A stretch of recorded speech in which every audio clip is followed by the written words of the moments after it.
Pedro Sánchez que sale tan campanudo, haciéndose el guay, ¿no? Atacando a Trump y tal. O sea, Pedro Sánchez no quiere atacar a Trump. Pedro Sánchez quiere defender a Maduro, o sea, que es muy distinto. el negocio del PSOE. Efectivamente, o sea, es que no nos engañemos, ¿no? Uy, qué valiente atacando a Trump. Oye, todos criticamos que ahora Trump que si quiere invadir Groenlandia, que si quiere México, Colombia, o sea, eso creo que son las locuras de Trump, pero es que él no está atacando las locuras de Trump. Él quiere defender a toda costa al régimen de Maduro, al régimen de Delcy, porque, como hemos dicho, es el que le está protegiendo a él y a Zapatero y al Partido Socialista. Como viene haciendo la izquierda española en los últimos 20 años, que está estrechamente ligada al chavismo, tanto desde el punto de vista ideológico como financiero. Podemos no hubiese existido si no fuese por el respaldo financiero del chavismo. Hay que recordar que ese señor que veíamos ahora, que me imagino que no estaba en el despacho de la universidad porque lo han echado por pasarse con las alumnas, pues donde sí tenía despacho era en el Palacio Presidencial de Miraflores, prácticamente al lado del de Hugo Chávez. Y quienes han robado la soberanía a los venezolanos es el régimen de Chávez. Desde hace 20 y pico años los venezolanos no tienen de soberanía. Quien ha expulsado a 8 o 9 millones de personas de su tierra es el régimen de Chávez, que más, ¿dónde está la soberanía si hubo unas elecciones hace un año y medio y se han pasado los resultados por el arco del triunfo? Eso es robar la soberanía a los venezolanos. Y aquí, como dice como dice Miguel Ángel, no le insultes, a Pedro Sánchez la legalidad de la intervención de Trump le importa un pimiento, igual que le ha importado un pimiento, claro, pues cuando Putin se interviene en repúblicas de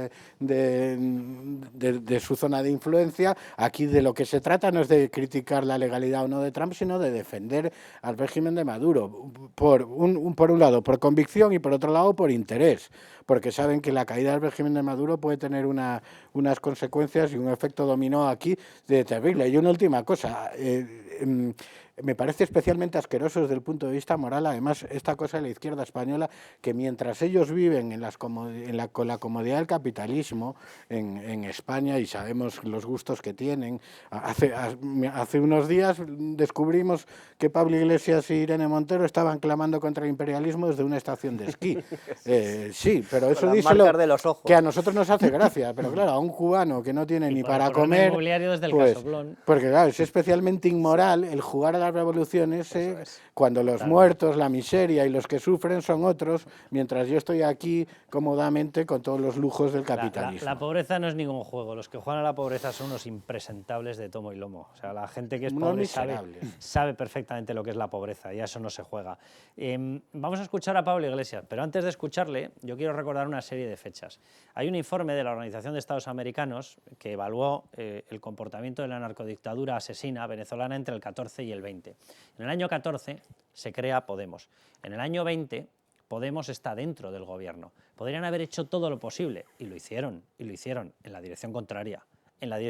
Pedro Sánchez podría haber hecho durante su mandato todo lo posible por denunciar las torturas, asesinatos y demás que estaban ocurriendo, detenciones ilegales. Hizo todo lo contrario. Fueron los años justo de implantación de la trama del Partido Socialista, de la trama socialista, de implantación en la narcodictadura venezolana, no de la que ya estaba, que era la de José Luis Rodríguez Zapatero, no de la nueva, de la que llega de la mano de Pedro Sánchez, porque se pegaban por los negocios, ya lo hemos explicado antes. Bien, entre el año 14 y el año 20, 6-7 años, la OEA ha estimado en 18.000 los asesinatos políticos, en 15.500 las detenciones ilegales y en 650 las torturas acreditadas. Si esto lo multiplican por 4, nos sale el periodo entero de la dictadura, prácticamente 70.000 asesinatos políticos y esta gentuza callada sistemáticamente. Vamos a escuchar en este contexto a Pablo Iglesias. Los protagonistas políticos de esas injerencias, de esos golpes de Estado, en este caso pues de una operación de secuestro del presidente de un país, sean tan sinceros y tan claros. O sea, el gobierno de los Estados Unidos ha dejado clarísimo que a ellos la democracia en Venezuela les vale madre, que a ellos lo que les interesa es el control del conjunto del continente americano. Este personaje tiene una porquería de canalillo, de mierda, en YouTube aquí en España que se llama Canal Red. Es una porquería minúscula, una especie de garbanzo ahí abajo, y se ha ido a montárselo con las subvenciones de México a ver si saca pasta de allí. porque aquí no levanta, pero vamos, ni para pagar un café. Así, literal. Y está viviendo del dinero que está en estos momentos sacando, llevándose de México. México, que tiene ya la advertencia de ser otro de los escondites de los narcos. Y ha tenido que plantarse allí Marco Rubio a decirle a Sheinbaum, ya te vale. Ya te vale que hemos ido a por Venezuela, párate quieta. Párate quieta. ¿Y saben lo que ha ocurrido? Que justo después de la visita de Marco Rubio han empezado a salir operaciones policiales contra narcos en México, por todas partes. Por todas partes. Qué curioso. Bueno, pues ¿dónde está Pablo Iglesias? El mismo que aparecía en los listados de los móviles de RIRA, una asociación de apoyo a etarras. ¿Dónde ha salido ahora? Ahora sale en México, porque la porquería de canalillo ese minúsculo que parece una lenteja que no dan ganas ni de pisarlo, aquí en España en YouTube, es su cosa aquí, después de montar el Bareto Garibaldi. El Bareto Garibaldi que daba una vergüenza de 3 pares de narices. Había más mugre que gente dentro. Bueno, yo creo que es que Pablo Iglesias, vamos a ver, es un revolucionario moqueta, ¿no? Sí, Un comunista en Las Vegas, como dice revolucionario caviar.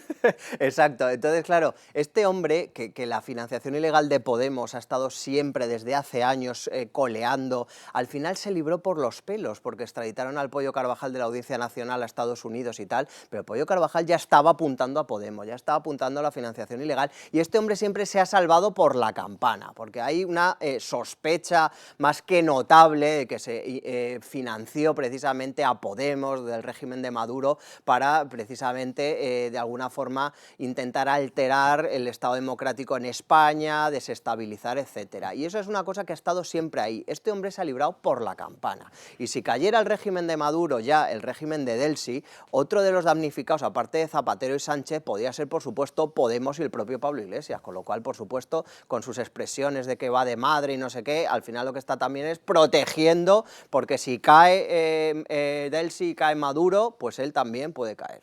Bueno, vamos a centrarnos en las vinculaciones evidentes, plasmadas, hechos objetivos, que tiene Pedro Sánchez con el narcorrégimen. Aquí cada uno lleva su pasado, y el de Pedro Sánchez es espantoso. Bueno, pues vamos con 8 vinculaciones obvias. El viaje de Delcy Rodríguez a España, enero del año 20. ¿Quién la autoriza? Con un mensaje directo enviado por Pedro Sánchez a José Luis Ábalos. Un mensaje en el que le comunica a José Luis Ábalos, le dice, oye, quiere venir, va a venir la vicepresidenta, la mano derecha, la vicepresidenta venezolana, la mano derecha de Nicolás Maduro. Y responde él, lo hemos visto todos ese mensaje, y responde Pedro Sánchez, bien, es decir, autorizó ese viaje. En ese viaje, Delcy Rodríguez venía a España, entre otras cosas, a hacer negocios. También venía a parar investigaciones, la investigación del Pollo Carvajal, etcétera. ¿Para qué? Para proteger la narcodictadura. ¿Quién lo autorizó? Pedro Sánchez. Atención, la agenda de negociación, ya se lo hemos dicho, de Delcy Rodríguez en España incluía a todos los ministros de Sánchez. ¿Ustedes se imaginan que alguien pueda autorizar una agenda de negociaciones con todos los ministros sin que se entere el presidente del gobierno? Pues tenía reuniones con todos los ministros, por cierto, con todos los ministros y con algunos empresarios. Uno en concreto, el responsable de un aeropuerto, el de Ciudad Real, un aeropuerto pequeñito que tiene muchos menos controles que el de Barajas. Piensen ustedes por qué se estaba buscando una conexión, que se estaba buscando Caracas, Isla Margarita, Ciudad Real. Piénsenlo ustedes, piénsenlo ustedes. ¿Para traer cosas normales? Pues no lo sé, a lo mejor no, ¿verdad? Venga, sigamos. Entrada de petróleo venezolano en España. Está plasmado en la trama. Se repartían el dinero, Koldo García Izaguirre y José Luis Ábalos.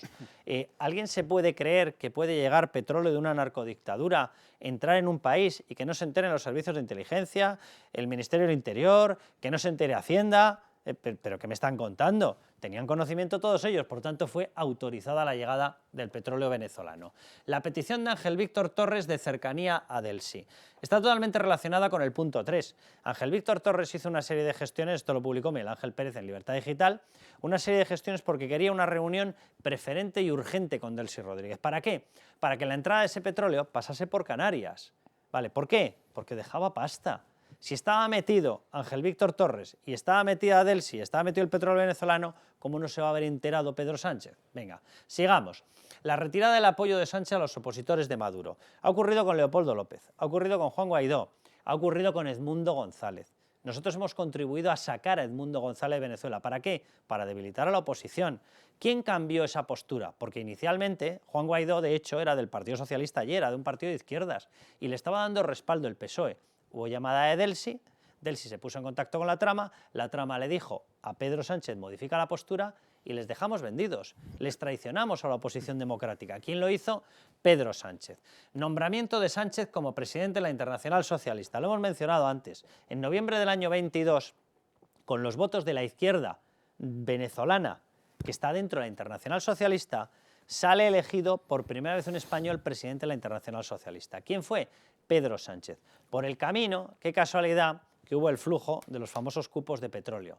Unos cupos de extracción de petróleo valorados en 250 millones de dólares. ¿Con qué destino? Con el de financiar a la Internacional Socialista para que fuera elegido presidente Pedro Sánchez.